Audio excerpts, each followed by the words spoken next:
Hey everyone, AB from AB Vermi here. Welcome to the channel and my very first video. Today I'm going to be showing off a sifter. This is an old DIY sifter that I created last year at some point. After seeing a few people do it online, I decided to make one of these instead of sifting the old way that I used to sift, which was mainly just light sifting and then kind of trying to screen it, I guess, but not doing a very good job of it. Usually, I don't really care about. Um, Back then, I didn't really care about getting, cocoons in my castings, but now that I am breeding and trying to get as many worms as I can for sales, I wanted a nice sifter for harvesting cocoons and whatnot. The castings I just kind of give away or sell to local people who want them or need them, things like that. But so I'm not too concerned with that end of it. But getting the cocoons out is pretty important to me, obviously. So I built this sifter, and I mean, it's not too bad for a weight. In total, it might weigh 20 pounds, I think. It's big and bulky and takes up a lot of room when I'm not using it. Not a lot, but more than I'd like it to.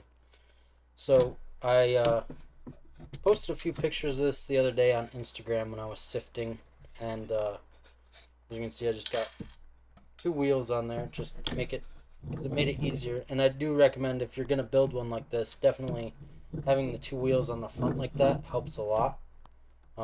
Because then when you set it down, it's not rolling all over on you. It's not gonna, I don't know. It just makes more. It's easier to rock it back and forth too, to kind of get the castings and cocoons to go back and forth and go back and whatnot over the screen. But I posted pictures of this the other day on Instagram. Well, I guess it was probably about 2 weeks ago now. But Dan from WormGear saw those pictures and was generous enough to actually offer to send me a Turbo Sift. Sorry, I was trying to get that out of the way. He was generous enough to offer to send me a Turbo Sift, which is something I've been looking at for a bit. And this thing is absolutely amazing. Um, it's so light, I can just literally pick it up with one hand, no problem.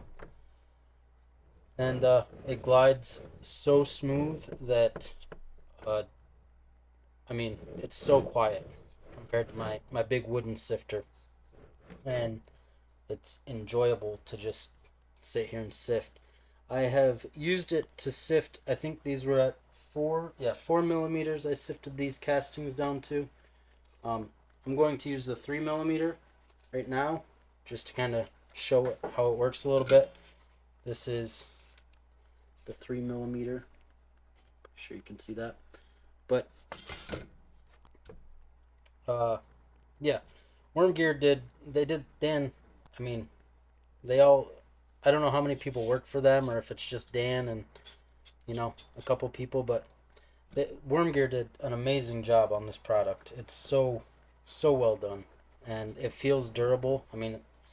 It's I mean it's much more durable than what I had. That thing, I've had frames fall apart while I was sifting, but I'm no engineer, so this thing is, like I said, quiet, smooth, lightweight, and I absolutely enjoy sifting with it. So I'm gonna sift down these castings and try to catch. This is the smallest screen they send, which is one of the real, one of the only real. What's that doing there? One of the only real problems with it is that this screen lets a lot of cocoons through. So, um,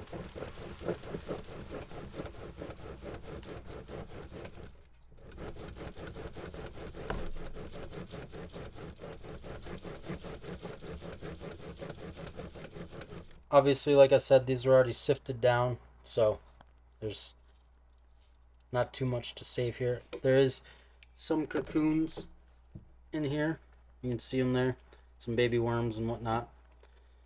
But um, a lot, not a lot, but quite a few cocoons still get through.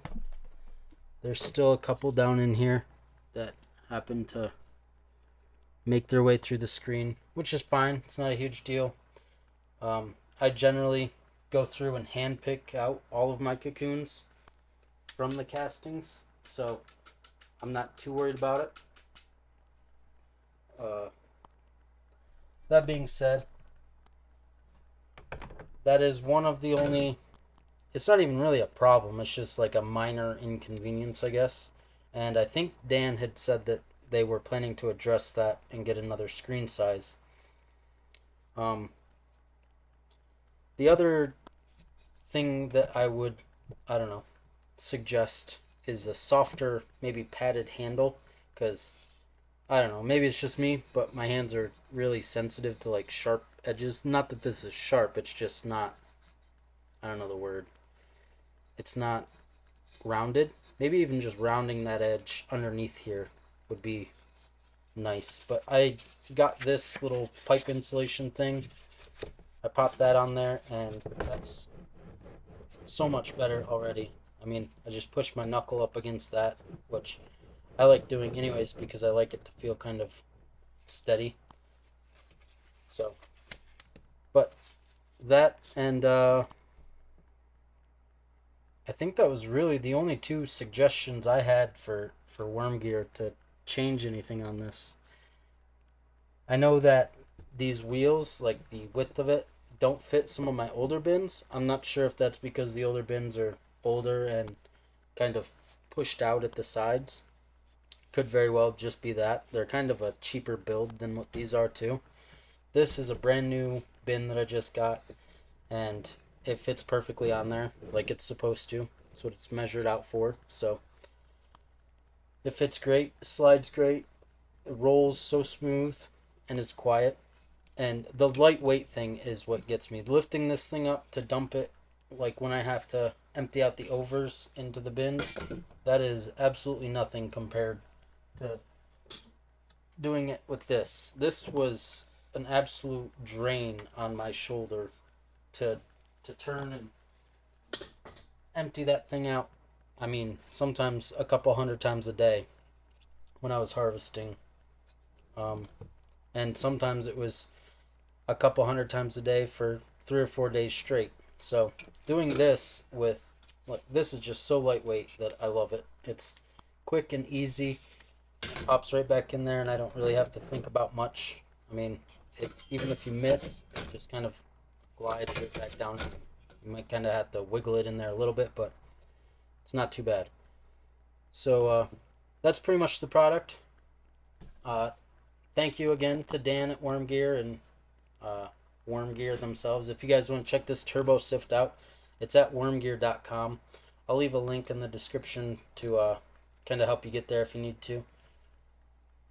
I'm going to probably not finish this bin up with harvesting that. I'm going to take care of the cocoons in there, and I've got a few more bins to actually go through and harvest cocoons out of. So I'm going to get that done for the day, and then, I don't know, finish my day out and whatnot. If you guys want to check out the website, it is abvermi.com. I sell pure red wigglers, red wiggler cocoons, pure red wiggler cocoons, obviously. I don't have any blues in my stock at all.